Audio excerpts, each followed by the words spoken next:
God has beauty in all of us, and we all have assets to give, and we all have a lot of contribution. As long as there's somebody out there willing to give that person a chance.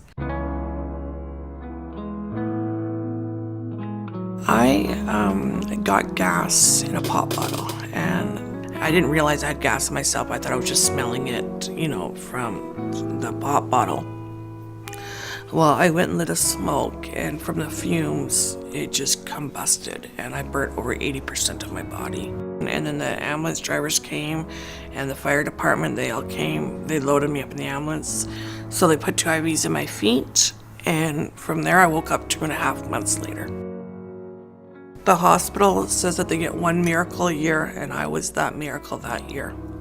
Vancouver tells the tale of 2 cities, the powerful, the powerless, the glory and the shame.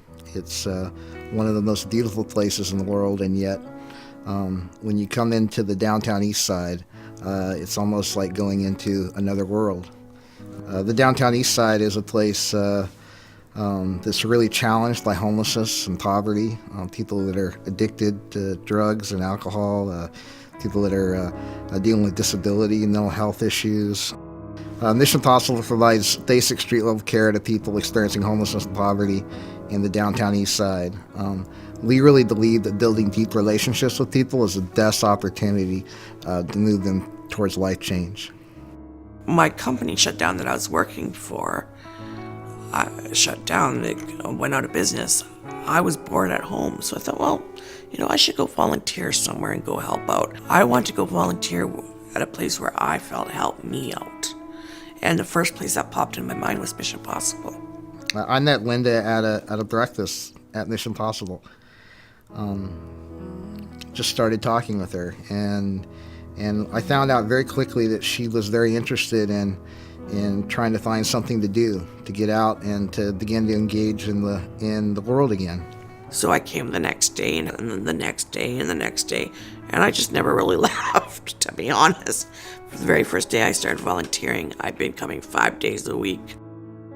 But what makes Linda different is that she has that capacity within her that she's been able to move beyond herself and not only just worry about herself and her own survival, but the survival of her kids and the survival of her friends, people that she's learned to love and care for.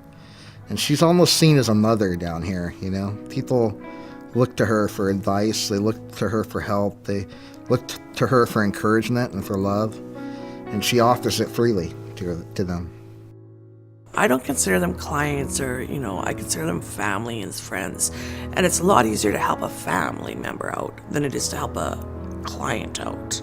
In weakness, God's power is made manifest, right?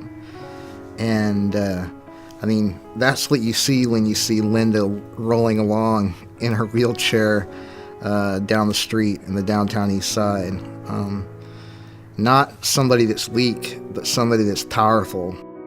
I really believe that God has something for all of us to do, and mine was to help people because I do understand struggles. I've been there, maybe not the exact same struggles that they're going through. Like, I've never been an addict to drugs and alcohol, but I understand what it's like to get up every day and struggle. We're all wired for love.